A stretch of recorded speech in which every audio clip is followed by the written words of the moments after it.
La la la la la la la. Can we be 17? Hi, and welcome to the 13th ever episode of Young and Terrified. I am Katy Someillan, but I have a couple things to tell you guys. I'm giving the show over to my returning guest, now host, Astrid. Hey, Astrid. Guess who's back? Back again.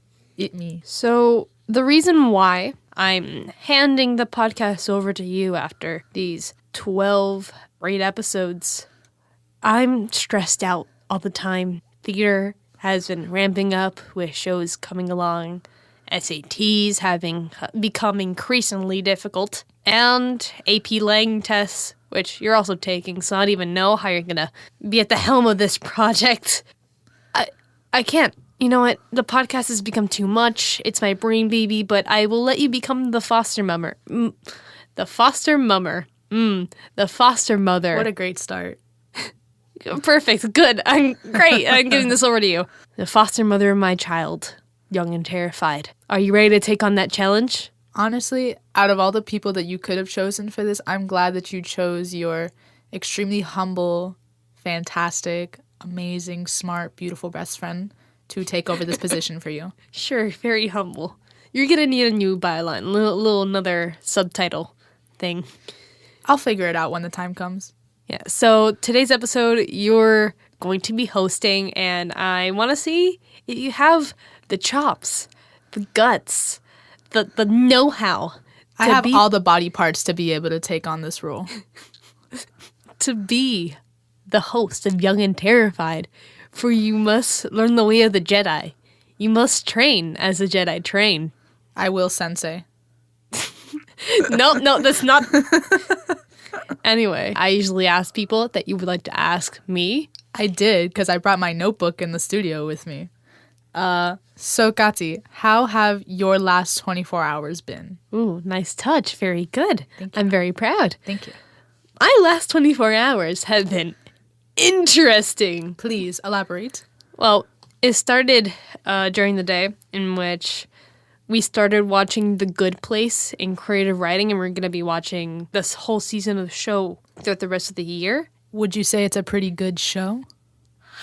It's actually, no, but it's actually a really great show. I had my doubts about it, but I might just binge watch the entire show before the class does. What's it about? Give me a quick rundown. This woman dies, and she goes to this thing called The Good Place, so it's kind of like heaven. Like, it's about the afterlife, and it's where all the good people goes, but she's like, oh no, I'm not good though. And the rest of the show is basically that. Like, that's what we've watched up to this point. The rest of the school day just kind of came and went. And then? And then, yesterday night, I went to see a movie called A Quiet Place, which was incredible. Was it? I've been dying to see it. John Krasinski. I think that's his name, right? Yeah. Yeah. I just know him as Jim. Yeah. The whole movie is silent, so pretty much I've been referring to his character as Charlie Chaplin? I was gonna say Apocalypse Jim, but that's great too. It is such a creepy movie. Like, it's not even scary, it's more just a psychological thriller in the sense that you will feel scared for your own life.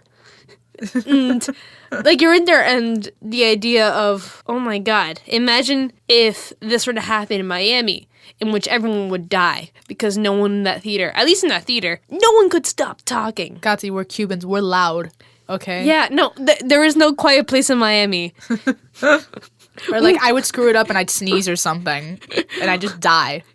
Un quiet place ni quiet place. Like, I can imagine like a Cuban grandmother like trying to make like cafecito while the quiet place like scenario is like starting, and then she gets taken by this thing. Oh yeah, the premise of the movie, the trailer tells you nothing. Really?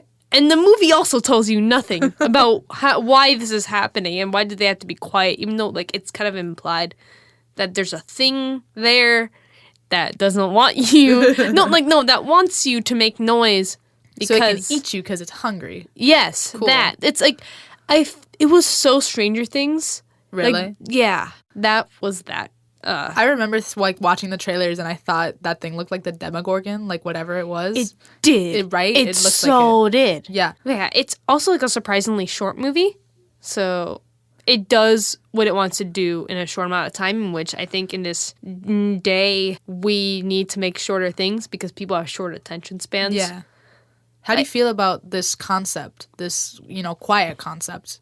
It was so cool. I like how Apocalypse Jim's directing. He is so good at directing because the way that people kind of conveyed emotion through sign language, everything it's telling a really great direction. It just like, I think it's one of like the most emotional movies for not having words in it. Like I felt the most during that movie. But yeah, that happened. Do you feel that like as actors, if you've been able to portray this role specifically, because obviously there's no speaking, do you think it really proves themselves as actors? Oh, definitely. Yeah. For sure. I don't know if you saw I'm blanking out on the name, but it's the one about Leonardo DiCaprio and the bear. The Revenant, that one. Okay, no, I haven't seen it. It's really good, but I saw it, and I was talking to all these people about it afterwards, and they said, oh, well, I mean, there wasn't a lot of dialogue, and I'm like, exactly. Yeah, but you felt it, and you felt it. Yeah, you felt what he was going through. Mm-hmm. So that was that. And then the rest of my day, it wasn't really the rest of the day. It was actually going into today in the early morning hours. I went to a taping of American Ninja Warrior. You told me that, and out of all the things that you could have said, I never would have expected that. It was so fun. I mean, we got free tickets to this thing because it's a taping. Like, most tapings are free. Yeah. So what they did is that we got there at 11. They didn't take us until 12 because they bring in waves so they can have different audience members. Wait, AM or PM? In PM. So 11 PM. And then we see 3 people do the course. There is so much music in that show. You don't realize that there's so much music. You know, like when they fall, there's like that horn sound. Yeah. It wasn't there. It wasn't there? It was all in post-production, and that must be so strange. Like, you've been watching the show like forever, and then it's like, oh my god, I'm here, but it's not here. Yeah. What is this? It's also manufactured. It's so manufactured because like, the producers would be like, oh, start chanting oi. And then just like some kids in the audience were like, just for everything, oi, oi, oi. It was hilarious. It was really fun. Oi, mate, you drop your shoe in the water. Exactly. So, I'm watching this go down, and you're watching all the producers go in, and there was a 40-minute break between the first people we saw and like 4 other people that we saw do the course because they want people to leave the stand so they can bring in more people and then to explain to the contestants every single course thing. Mm-hmm.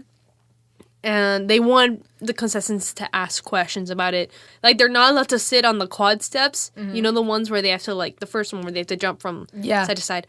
They would have people who are, like, stunt doubles showing that, not really stunt doubles, but, like, stunt people who did the course perfectly, showing that it was physically possible to do the course. No, yeah. And showing that, oh, like, you can't sit on the quad steps. You can't lean on something. You can't go back on something. Mm-hmm.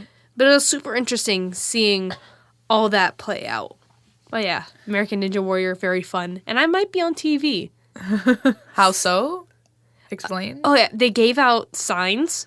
And they're like, hey, do you want to be on TV? Like, grab a sign. I'm like, heck yeah, I want to be on TV. I totally want to be on TV. I love attention. So I got this sign that I couldn't understand what it meant for a very long time that said defy impossible. It took me like 5 minutes to understand like what it was trying to say. I love being dyslexic. I was there till 2 a.m. My word. Oh my god. I would have passed out already. It was like 2:30 when I left, and I didn't get home till like 3. But oh my god, it was a show. It was a show. Okay, well, now that you've told me about your day, I feel really great that you have been able to entrust me with your child, with your baby. So tell me, Katy, how did making Young and Terrified really impact you and your life and how you view everything? Well, I originally got the idea for the podcast. I got the original idea in freshman year, and it kind of evolved into a lot of different things. So originally, I remember being in Barnes & Noble when we were freshmen and telling you, hey, I have this idea about a podcast that we can both do, just talking about life and stuff. Mm-hmm. But then I realized maybe you might not be available every week, and I might be a little bit more available. Mm-hmm. So that's when the concept came together of Young and Terrified, just talking about what it means to be a teen in the 21st century. And it's definitely impacted my life in the sense that I've learned how to produce a thing all on my own while still doing school and drama. And it shows that you can do art and extracurriculars in school and not be failing at all of them at the same time. Like somehow, I don't know how, but I'm balancing it all, but not anymore because I'm like really stressed today. I can't. Which is understandable, you know. You've got a lot going on. Yeah. You're a young, terrified teen. I am definitely young and terrified. I live my brand every day. I live out my brand. I am the physical embodiment of my brand, basically. Yeah. No, everyone I've told the episode name to, when I tell it to teens, they're like, oh my God, that's a great name. And then when I tell it to adults, they're like, why would you call it that? Like, why are teens terrified? I'm like, that's why you should listen to the podcast. I mean, necessarily, we usually talk about what it means to be young a lot of time.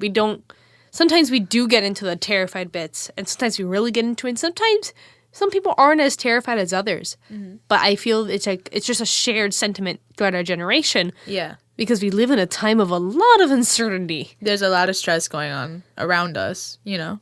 Colleges have been getting super selective. And SATs are becoming more competitive. Mm-hmm. And everything is just a race to the top. And people are legit making businesses just to get into a college. Basically. Yeah, like I know people who want to get into UPenn who are like, oh, I should start a business. I'm like, you're literally starting a business just to get into a school? It's funny because I know exactly who you're talking about.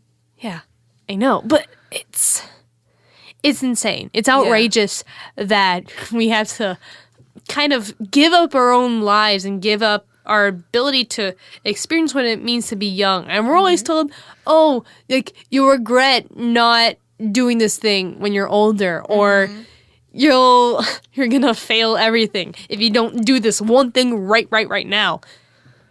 It's a lot. It's a lot to deal with. It's a really big thing to have on your plate. Yeah, like trying to get into like UM or any school, you have to be like the CEO of like Amazon or something, you know? Jeff Bezos is the only person that can get into to UM, and it's very sad. It's like, oh, do you want to go to this party on Saturday? Man, I can't. I'm trying to get my internship into Amazon so like I can really work my way up to the top, you know what I'm saying? You know, being president of sales is just not enough anymore. My assistant just will not get me what I need, and it's really hard right now. I'm very stressed. Also, I'm turning 16 next week. No, and ever since I've actually turned 15, I felt this where a lot of really young people are getting really successful. Yeah. Really young. Like Rich Brian. You have Nathan Chen. Nathan Chen's like 18, 19. Grace Vanderwall, who is I think 13, 14, and this girl, she plays the ukulele like a madman, and I play the ukulele, but like decently well. And it's impacted my life trying to understand why people want to succeed so far, why people want to just be content with what they have. November to now have been some of the strangest months I've ever lived. Mostly because of the podcast. And having people come up to me at school like, oh, hey, I listened to your podcast. And I'm like, what? Like, yeah, say that again? Do? Like, you do? And it's sometimes like, it's someone I haven't talked to in forever or at all sometimes. Even when I was in New York for CSPA, I had some kids from Texas like, oh, hey, it's like, we heard you talking about your podcast at a convention panel. the other day, and we're listening to it in our hotel room, and I'm just gonna cry right here. Right? I was about to say, I was like, how did you feel when you heard that? Oh, God. It was one of the best feelings ever because I felt validation for something I did, which I feel like I shouldn't be living off that. Like, that's not healthy. But I feel that's the first human response to that thing where someone validates your existence and says what you do is good. Mm-hmm. So that's kind of the position that the podcast has put me in. You know, Gati, I'm honestly like hearing you talk about all of this right now.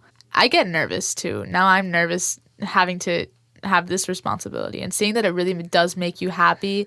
Like, it should honestly inspire other people to do the same because how old were you? You were like, what, 16 when you finally got this up and running? Yeah. You can really inspire others to get themselves out there with an idea that they think could possibly put themselves at the top. Oh, thanks. Oh, no Thanks. problem. I was so humble. Yeah, I finally just I got up and I'm like, I have to make this after a certain couple events happened in my life that I kind of broke away from, and I'm like, I'm not gonna let this thing hold me back and not. Don't let anything hold you back, Gati. You take life and you grab it by the horns and you just go. Yeah, like, damn, I should be a motivational speaker. you should. Thanks. You should. I remember you had been telling me about this, like, forever. I remember, like, being, like, 13, 14, and you were like, I want to make a podcast. I want to make a podcast. Yeah, I no, want to make a podcast. my- And I was like, Gati, do it. Do it. Yeah, my influences definitely are Hello Internet, My Brother and Me, Night Vale. I used to listen to Night Vale all the time. I loved, oh my God.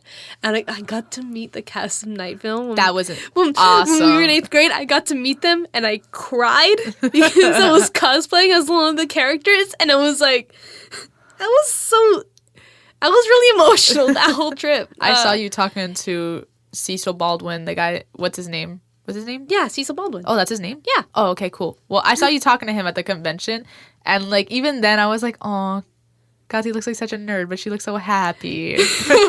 Yeah, just talking to people who've kind of influenced me for a very important portion of my life. It was so crazy. That was 2015, but still. Yeah. You're out here meeting your idols, Gati, and I met Kenny G in Central Park. He told me he liked my shirt. And Really? left. You did? Dude, I told you this when I came back from New York. Oh my God, you did? Yeah. Yeah. I had a Canada shirt on. He was like, hey, I like your shirt. And I was like, oh my God, you're Kenny G. But long story short, Gati's out here meeting her idols, and here I am. But that's okay. Because you know what? Gati probably wouldn't be here right now if she hadn't met her idols. So. Well, I think you're doing great as of right now in hosting. Thanks, Mom. Don't call me Mom, Thanks, please. Thanks, Sensei. Better. Not good, but Thanks, better. Yoda. It progressively gets worse. It gets worse and worse. Yeah. I hope you do well with this thing. With you. my little brain baby. You got this. You got this. I do got this. Yeah. I'm funny. Just have more than 12 friends to come on. So you don't cycle through them that fast. So, before we got into the booth and we started talking now, we rekindled the flames for a very amazing piece of art that we discovered almost a year ago. On Bravo TV. Oh boy. It was Memorial Day weekend. Gati and I went to Fort Lauderdale like I normally do. I always go to the beach with her. And we're sitting in the room because we'd already spent like a whole day at the beach, and we both took a shower and we're waiting to go out to eat, right? And we're watching, Gati's flipping through channels. And all of a sudden, we both hear at the same time, Gati, what you could say it the best, Gati, what was it? I brought biscuits and gravy and you decide to leave me? So naturally, we were intrigued. It was so good. It was so good. This beautiful piece of art is called Southern Charm. I want to say it together, but I'm sorry, Gati. Wait, we can try it again. All right, ready? was called 1, 2, 3. Southern Charm. I'm leaving that in. I'm leaving that in. Or you'll be leaving it in, so since you're editing now. It's my turn. I am the captain now. Well, we watched all of season 1 last summer, and it was a hoot and a half. We would come back from our summer camp that we both worked at, and we would just come run and turn on like on demand and watch it. No. While her younger brother was yelling at us. I don't care if it's north, earth, or south. I want the TV. He's a kid. He is a kid. But anyways, in September, we went to go watch season 2. Because, like, we had just, like, school was about to start, and, like, we had to, toward the end of the summer, like, we had to buy school supplies and whatever, so, like, I hadn't really seen her as much. But DirecTV committed an atrocity of sorts. And that is that they took Southern Charm off of On Demand. And that is maybe the worst thing I have ever experienced in my entire life. I don't think I've ever cried so much as before, like, as to when they told me that, or when we found this out. We tried to watch another show, but it wasn't the same. Yeah, nothing was sticking. You get so close to these characters, and then you find out, oh, it's not on TV, it's not on demand anymore. Anyway, we have to resort to violence now. Yeah. Oh, yeah. We were gonna shake up the Bravo offices. I think we were like gonna DM some of the characters on the show and like, where are that, boys? But so, Katy, explain to me what the show is about, please. Explain to our audience what the show is about, please. Our audience. Oof. Damn, that terminology. I know. Southern Charm is a show about Charleston aristocrats obviously in the South and from Charleston, South Carolina. These people are too rich for their own good. And they're like every rich person, kind of make a couple bad choices. But they have literally the worst relationships, both friend-wise and just relationship-wise. Like, sometimes you just have to sigh. List some characters out for me. Some very vital characters to the show. Well, there's Thomas, who in the first season just got out of jail. Every time, it was drug-related, but every single time he would mention it, he would change it a little bit more. Every time the reason why he went to jail changed. The lie grew bigger and bigger, and we could all see the lie showing through. But he's a 50-year-old man in season 1. Yeah. He is dating a 19? She was like 19? Yeah, 19-year-old woman. I almost said girl because... That's how it felt when you were watching. Yeah. Name's Catherine, who's a redhead, and is... She was like the daughter of like some oil tycoon there. Like, I'm pretty sure. Then there's Cameron, who is all-seeing, all-knowing woman of the show. She knows everybody's business. Literally. She's like Gretchen Wiener. She knows everything about everybody. For those of you that got the reference. I'm just thinking of Southern Charm characters as Mean Girls characters. I love typecasting. There's Shep, who used to date Cameron, I think, but then... I'm pretty sure. I think so. But now they're just really, really, like, close friends. Yeah.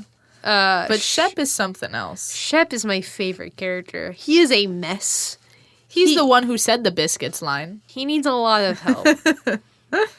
I made this comment when I first saw him because he has, like, meth teeth. Like, he looks... I made that comment when I first saw it because, like, I know one of you are going to tune on and say, you know what? I like this recommendation. I'm going to watch it. DM me and tell me I'm correct when he has meth teeth. The receipts have been shown, guys. The receipts have been shown. There's Craig. There's Craig, who's a lawyer with air quotes because I've never seen him do any type of law.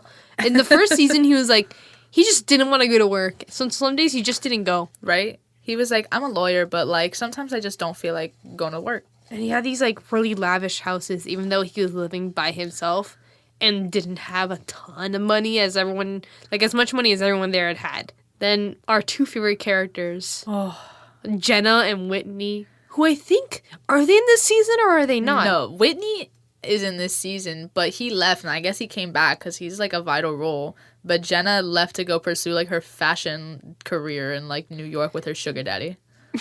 Jenna's hair is its own character, though. Jenna's hair is its own character, which it's kind of like a tornado. She had, like, a tornado mohawk. Yeah. I don't know. I never knew what was going on with her. Yeah, and Whitney is just...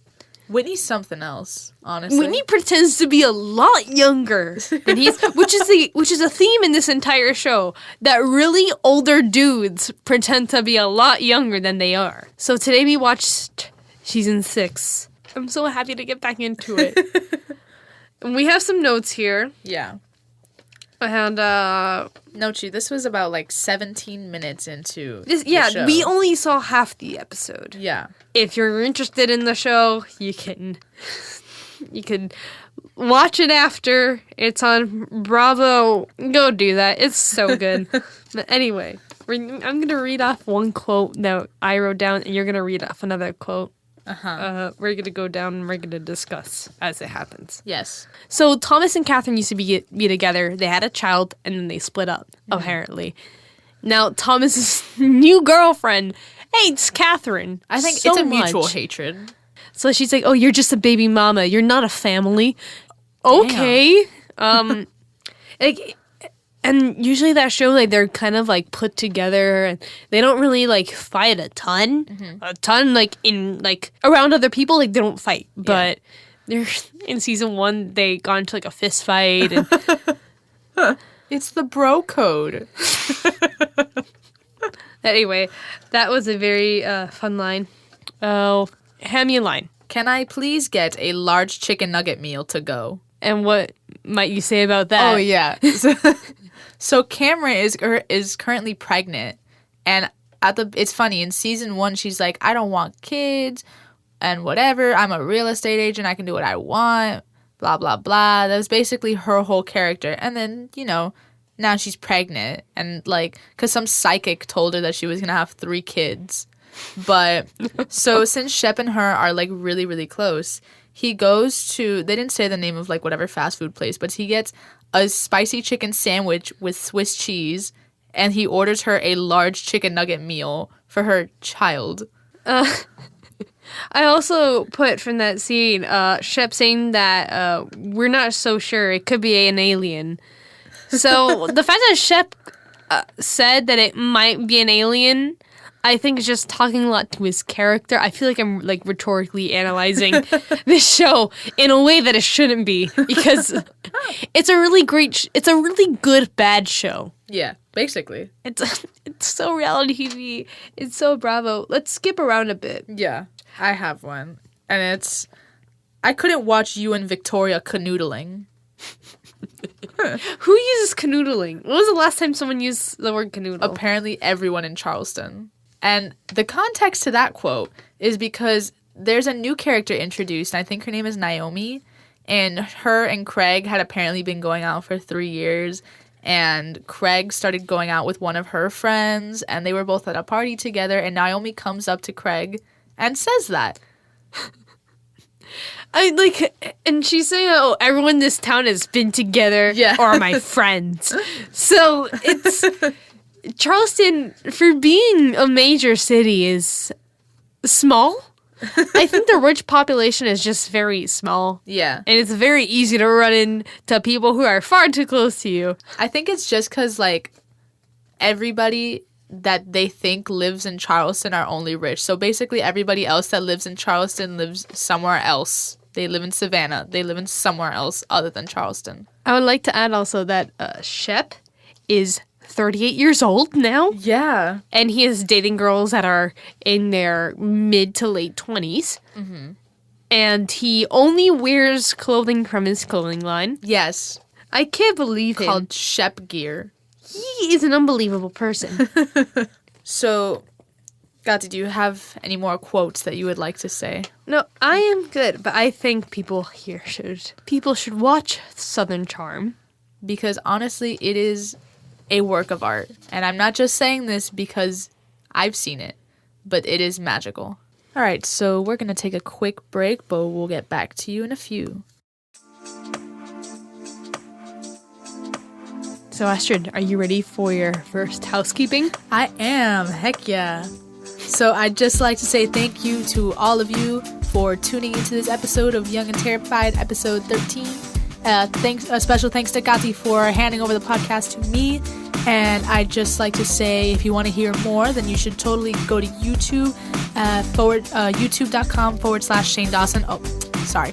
/Young&Terrified. You're doing great. Hit that like button, subscribe, comment, leave a bunch of cool comments for me to read. Go on iTunes, do the same thing, but rate, because we need them good ratings over here. You can check us out on Twitter at Young&Terrified, Young_Terrified, excuse me. Don't mess up the handles. Please don't mess up the handles. It's my show now, so I can do what I want. Oh, okay. Ooh. Just saying. Okay. You can check us out, you can check out Katy on Snapchat, Katy Someillan. And you could also check me out if you want to on Instagram, Astrid.Alexa with 2 A's at the end, or on Twitter, ASTRIDAALEXA. All those links can be found down in the description. And Astrid, you're not doing half bad. I know. You don't have to tell me twice, Let's get back into the show. And we are back. What I plan on doing is maybe getting some sponsors to put as like a commercial break, Oh, okay. Yeah, all right. Bring some life. Yeah, sure. I'll leave that to you when you become host. Cute. Yeah, like officially. Thanks, Tim. There'll be a ceremony and everything. You already know. So, Katy, I have a question for you. And that is? So, you're walking in a forest and you find a black suitcase. Inside it, there's $10 million and a piece of paper with blood on it that says, "Don't. Do you take it home?" Why are you laughing? This is a serious question. I'm not laughing. I'm just scared and panting. This was a black suitcase with how much money? $10 million. But what does a don't mean? That's all up to your interpretation. It could be like, don't do drugs. Don't be a bad person. Just don't. Just don't. But don't what? And there's blood on it too. Don't draw blood. Don't draw things in blood. Do not be a diabetic is essentially what it's trying to say. I mean, I don't know if it's one of those things that can be helped, but the thing about that is that on the one hand, I'm a very superstitious. I'm medium superstitious in the sense that there are some things like ghosts. Yeah, I think there's like some sort of spirit thing. No, yeah. I'm the Irish Republic lives in your house, Katy, obviously. I'm totally down with the idea of spirits and ghosts as long as they don't want to possess me. I don't think they can possess people.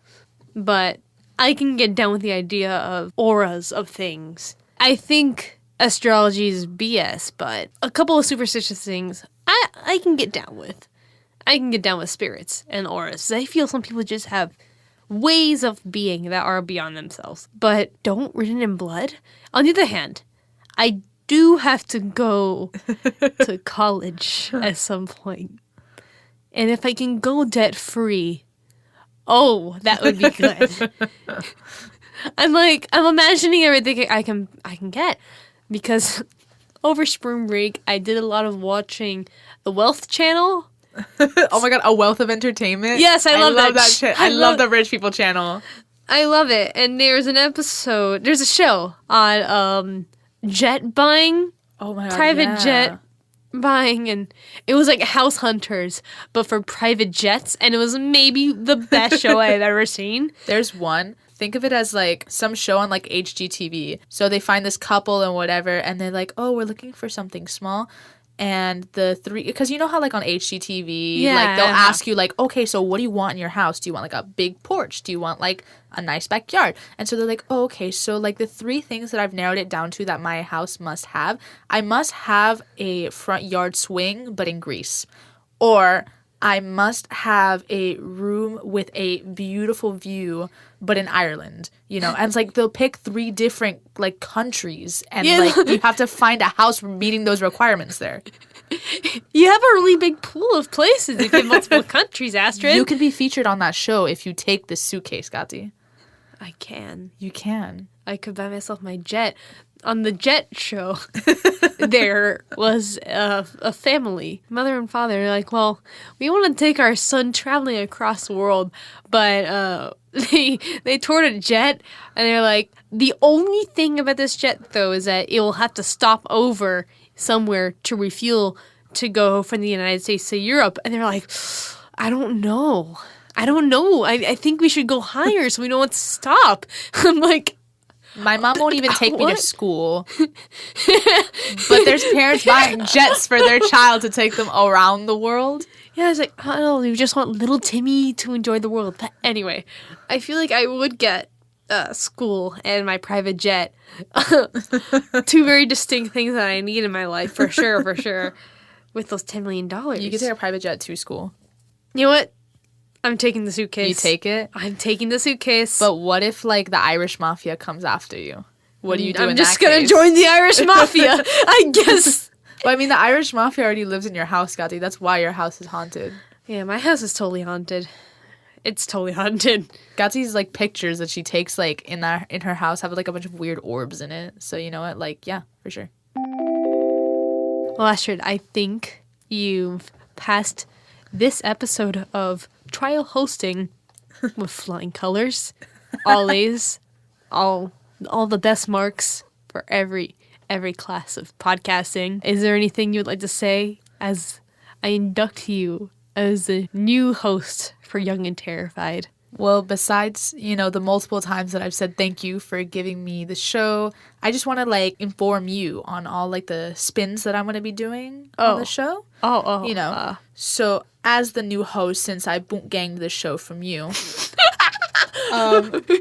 what I want to be doing is, like, Katy, for example, has her Young and Terrified mug that one of her friends gave her for her birthday. And I was like, oh my God, I want merch. I want a merch store for the show. Because I was like, you know what? I can really get myself out there with, like, a cool shirt. But I'm thinking, I don't want to name it Young and Terrified anymore. And I know that's a lot to tell you. And, like, I know you created it and whatever. And, like, that is totally awesome. And it's a great name. Like, I would name my firstborn child Terrified. Like, honestly, like, I love it. Really? You would name your child Terrified? You know what, Katy? It's a lifestyle that, Gwyneth Paltrow's child's name Apple, so I can name my child anything. Mm-hmm. So I figured, I'm for sure changing the name of the show. And I was like, okay, I'm going to be having a guest on, but, like, I love talking. So I figured it's just going to be the Astrid and Astrid show with a special guest. And I really want shirts. I just want to promote my merch everywhere. Because I wear my Pro Jam shirt everywhere, like the one of a bull, or no, it's like a cowboy riding a bull shark, And I just want to. I take it back. What? I'm taking back the podcast. I can't have you do this. So you basically brought me here for nothing. I mean, you got to be in this show, but that's true. I take back the podcast. No. I'm offended on a mental and spiritual and physical level. Just saying. But you're my friend. And it's okay because you feed me. Yeah, no, I take back the podcast. I will take on 3 times the stress. No. You're turning my podcast corporate. I can't have that. Next thing I know, you're going to be signing some agreement with a really bad representation person and... Warner Bros. Sorry, I had a cough. Warner Bros. Is going to sign this podcast. Sure. No.